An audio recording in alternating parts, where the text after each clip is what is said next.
Okay, well, welcome everyone. So, because we are in the age of disclaimers, number one, no recordings.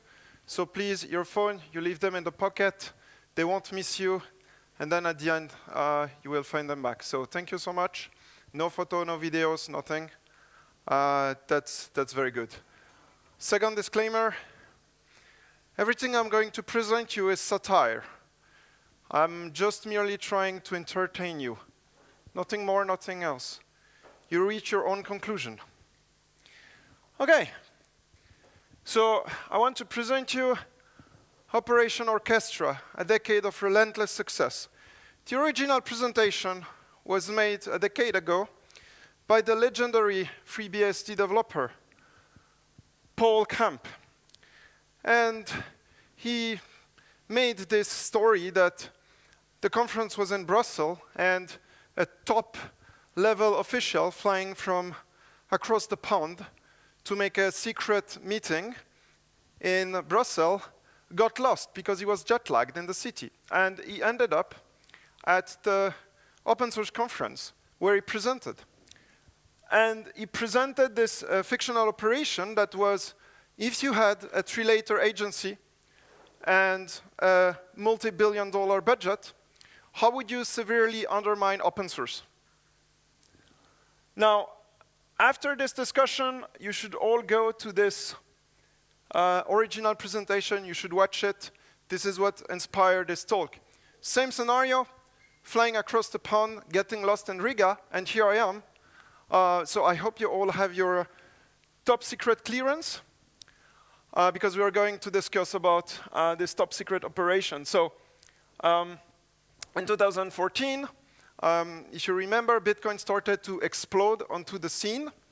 And obviously, the agency decided to extend its budget after the very successful open source targeting to now a new domain, which is Bitcoin, a distributor ledger technology-based payment system. So here we are. And I hope you're going to enjoy this presentation. So, at the agency, we love to blow up stuff, right? Obviously, it's something we enjoy. And we were looking at a way to use bombs because it's just much easier. It's fun, it's interesting to plan. We have a lot of experience with it. However, dynamic target neutralization and rapid dominance package, it's kind of old school. It has several disadvantages. You have the risk of bad press after Snowden and things like this. We are very careful to not be too in the news, sort of. Lots of paperwork, you need the presidential and then the Congress oversight, the parliament, all of those things. We don't like this. And how do you bomb code? You can't, right? You cannot throw explosive at the problem. So this was a big issue for us. So, Orchestra 2.0. What are the assumptions? No black ops, no James Bond, no license to, do stuff, none of that. We are above board. We do this in a most clean way possible. Also, what are we looking to do? We are looking at undermining, right? And we are looking at, of course, the technical aspect, the social aspect, and the narrative around Bitcoin, which was our target. So, let's talk about blunders. 2011, not us, but another agency contacted the developer very innocently, I would say, and the guy fled. That was, for us, this was, imagine this, if you don't have the founder of a project, that's bad for us. And why is it bad? In the movies, you think, oh, okay, it's bad because we cannot use things like, tasers and those sorts of stuff. But we don't do that. The problem for us was we can't pay him. We cannot offer him a good job at a cloud computing company. We cannot do any of this, right? He cannot win the lottery and retire. So this was a serious blunder. Not us, not us. The guy fled. So we had to find another approach. a private, in the agency, actually an analyst decided to start a project where he contacted one of the developer of the community directly, right? In a kind of like as an initiative, and this was a good thing. Immediately we ramped it up, give more budget, and the idea was, you know, creating black propaganda. So how to convince, you know, how you convince basically to cripple the project. And you find what we call feature that we could use to undermine it, right? And what I mean by that is, you know, when you create a tool, and this is valid for any protocols like the internet or, you know, any of those, usually the author will start by, they will be very careful. They put limitation in place, right?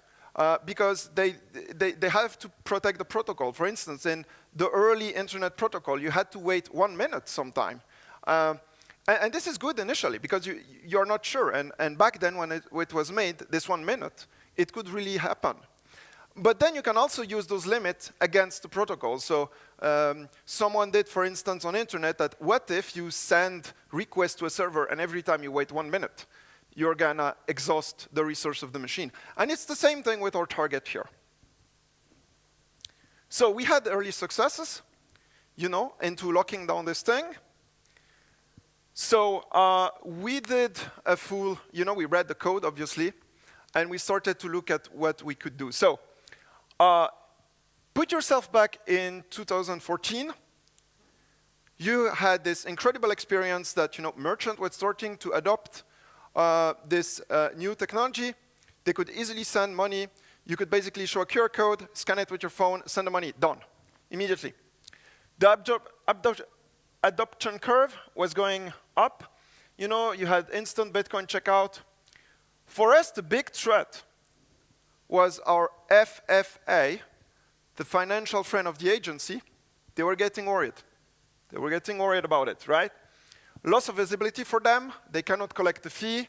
Less fee means, you know, you get less paid. It's a bad thing, right? And then ultimately it undermines the agency. And then bad actor, we were absolutely sure terrorists and bad people would be using this.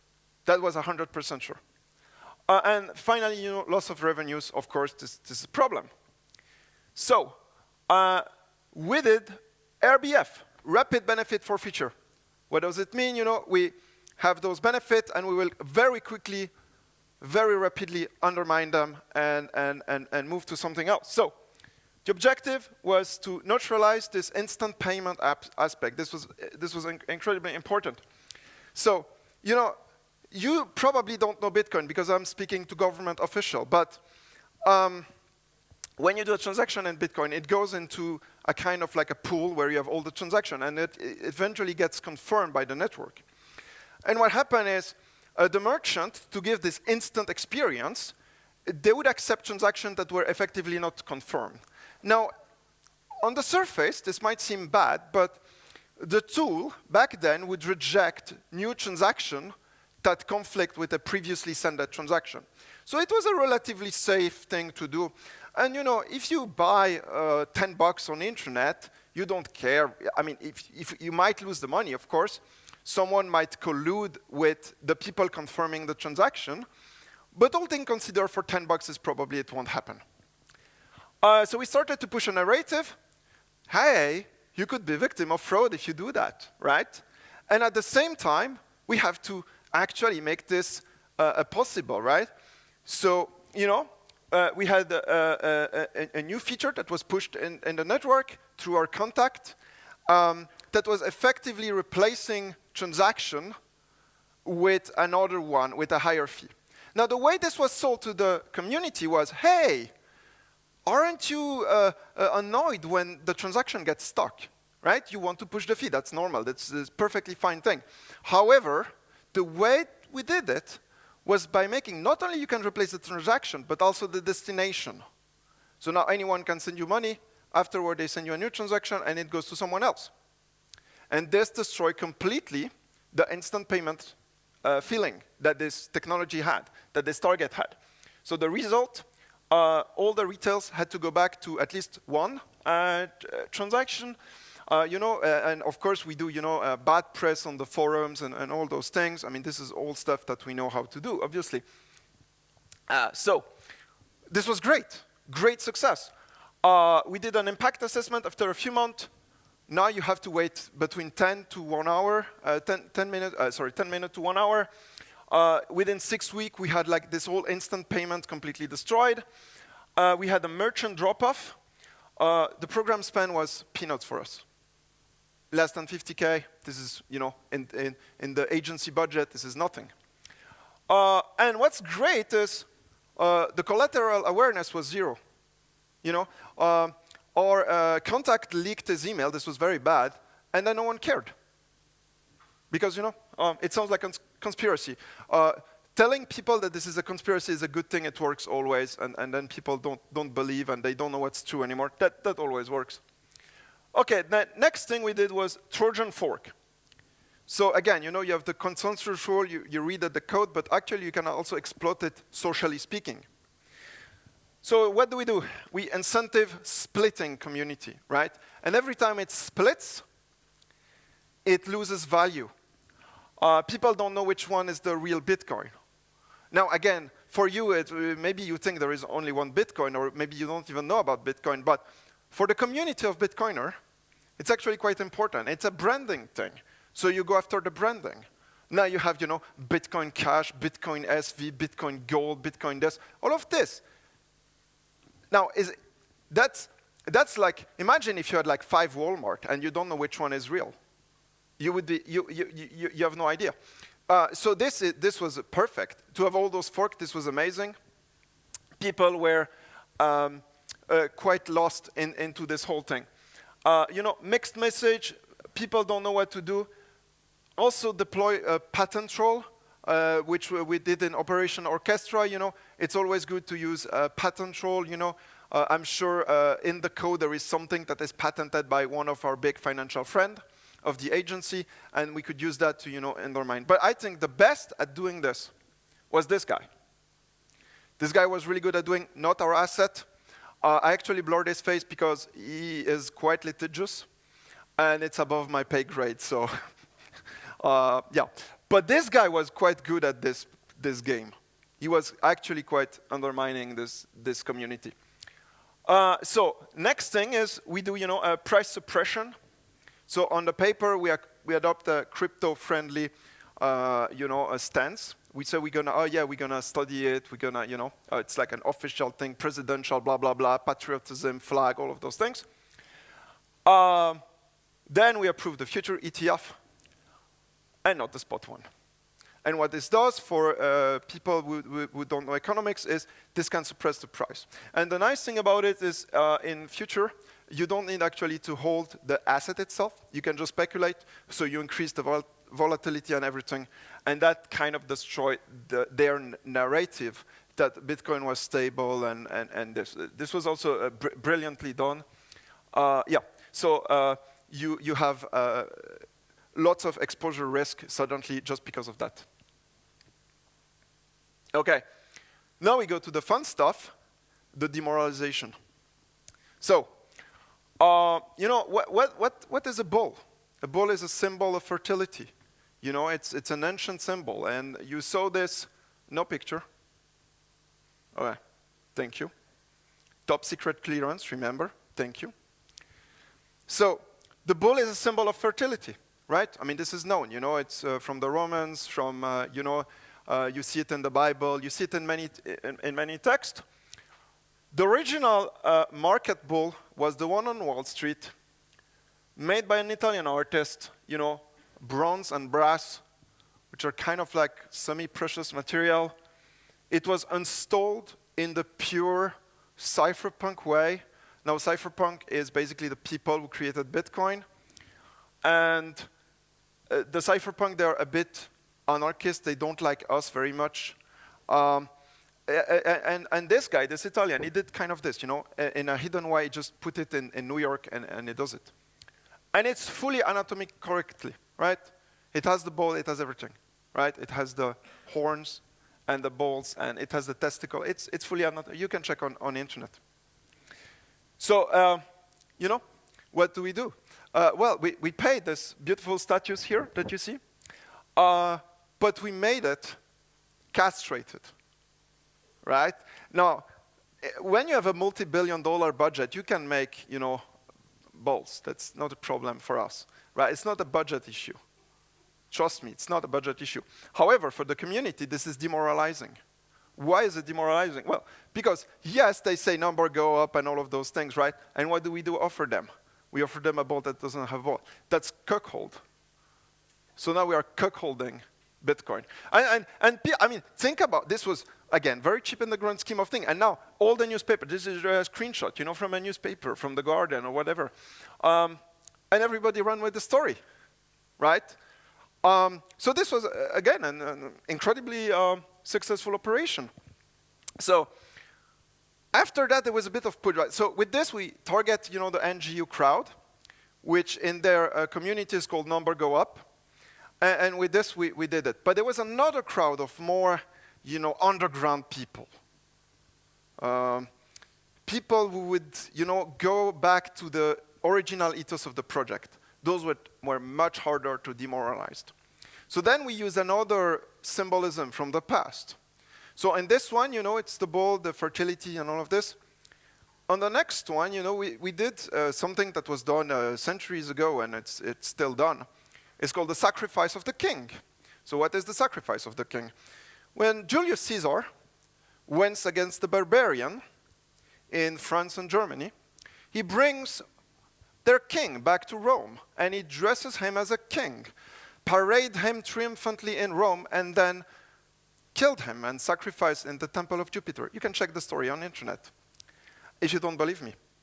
Now, the barbarian at the time, they knew what was going on. They knew this was a way to demoralize them. They knew this was a way to show that their king is dead. Their king couldn't do anything. He couldn't save them, right? This was a very deliberate thing. It was a hard thing to do. I mean, imagine, you know, you don't have cars or plane. You need to bring back this guy. He could escape. He could kill you. So it was a hard thing. So we did the same. How did we do it? Well, so many people in the community, they wanted an ETF, a spot ETF. Remember, we already established that we would not allow them to have it. So finally, we did it. You know, we did it. They got their ETF. That's the king. They got the triumphant parade. But we sacrificed their best developer and put them in jail. And that was the, you know, sacrifice in the temple of Jupiter. What was good about this is that, you know, it gives this mixed feeling. And people nowadays that are not like us in the military, they don't understand this, right? They are still left scrambling if this was really a targeted attack against us. They don't really understand this. Because, you know, they don't really see this the same way that, you know, the agency sees things. And you know, for the developer, this was also a message, you know, across the board. For, you know, all the people, you know, if you start to go too much into a certain direction, we will make sure to bring justice into your doorstep. And for the Europeans, because we also targeted the Europeans, you know, sometimes they think they're independent from us. We have a nice place with 4 walls. It's air conditioned. It's heated. You know, it's a nice place. It's a nice place. So this is what we did. It's an incredible success. And I have to say, the agency is quite proud of what it achieved. So now we still have half an hour. I think the most interesting is to have questions, because, you know, I can continue and talk. So if you have any question, I will just take them.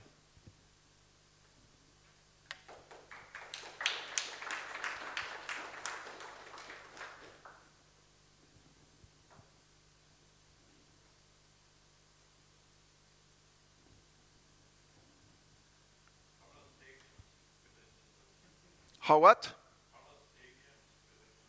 Where? Space aliens. That's a good question. It seems this community likes the sun. They often put their logo into sunset and things like this. But I don't know if there is any symbolism to that or not. They also like go without sunscreen and all crazy stuff like this.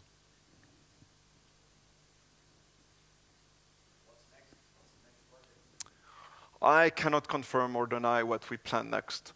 But what I kind of say is that we have a surveillance tool built on top of a scarce asset. That's the next step.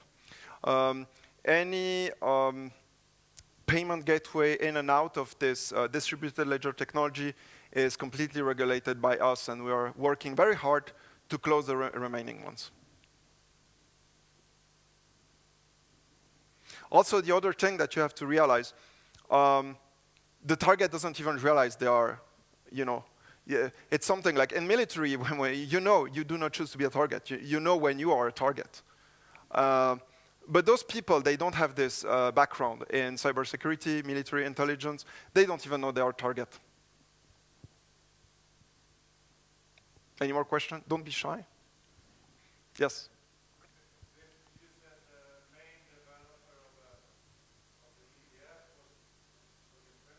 No. So this was a big blunder. This was not from our agency. But what happened is they kind of contacted. They said, oh, we are a 3-letter agency. We need some information about your project. And I mean, anyone would say, hell no, I'm out. So this was a big blunder. I think they were just too open about it. And the guy who created the project, we don't know what happened to him. And as I said, this was a big issue for us because we could not offer him a big job at a big tech with a big salary, and then he just, stopped doing this. More questions? Yeah. Are you satisfied with the development of the trials of the developers of the tornado cache and summary? What do you mean? If you think it's a success, that they pleaded guilty in the trial. I cannot confirm or deny ongoing court case. What I can say is we are working hard to bring justice and fairness to those people.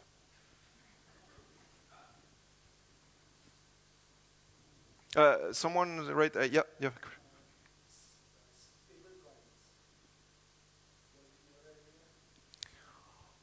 No, this was developed privately, but for us, I mean, this stays within the dollar. We like it. We have no issue with it.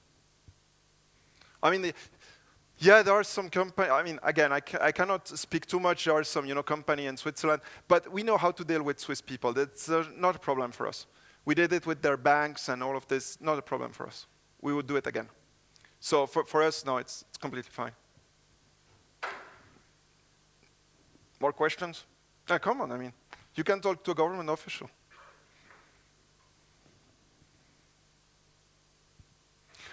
Yes? They are speaking, those guys there, they are speaking of Trojan horses. Do you think there are moles inside the agency? You mean like some of those guys are in the agency, like working towards? You mean guys from the Bitcoin and crypto community into the agency? I cannot speak for the private choice of people. If they choose to use some random internet money, that's none of our problem. Any other questions? Don't be shy.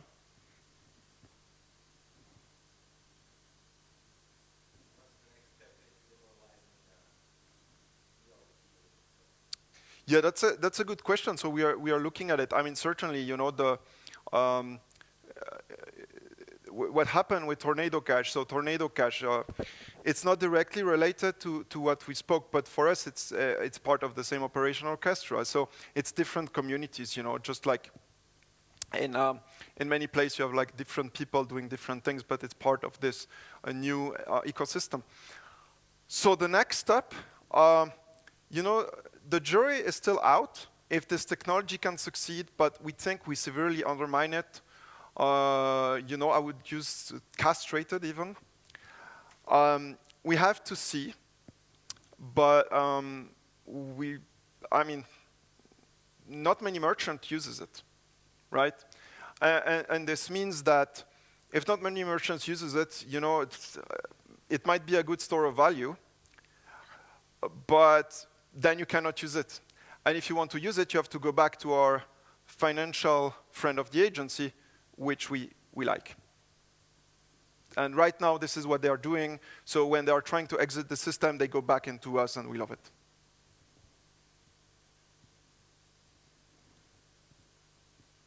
And by the way, this has been, if you want to see the past operation, I would welcome you to see the first presentation that was done on this subject. Oh, we also bike shot them into pointless discussions. Oh, the recent operation, I have to say, I mean, this is a bit not official yet, but there were some limitation in the software, you know, about like 80 character into some random field, and we make them spend hundreds of hours into debating if this was good or bad to remove. That was amazing. Because while they are doing this, they are not a threat to us.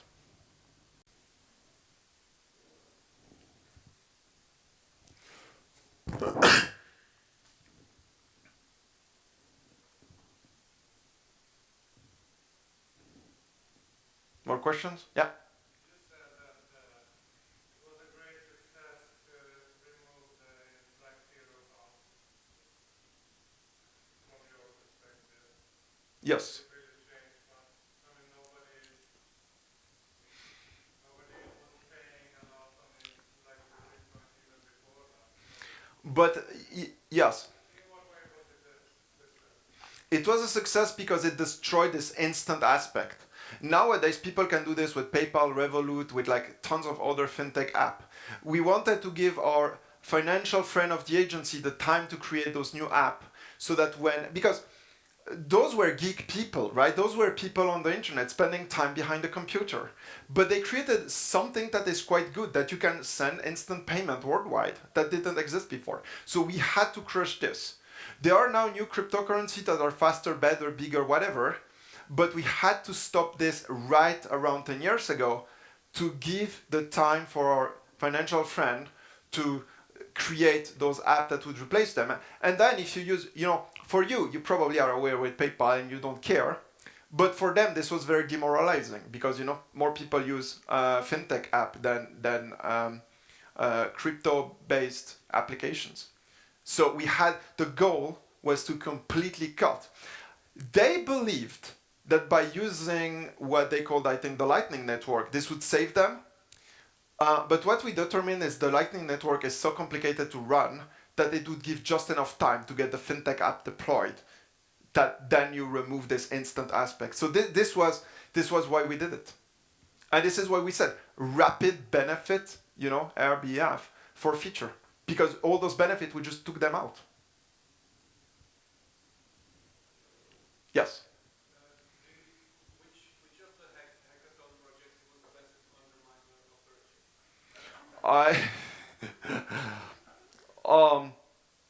I cannot speak about this. It is obviously, you know. And are Yes. you working with the judges? I cannot speak about this for obvious reason. All I will say is that justice is delivered on a daily basis.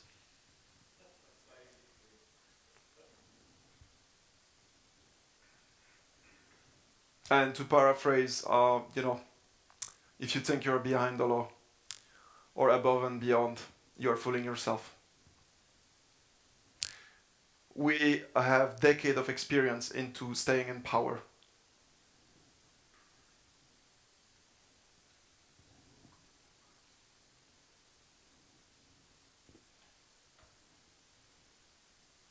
You seem to have a question. No? Okay. No more questions? We still have 20 minutes.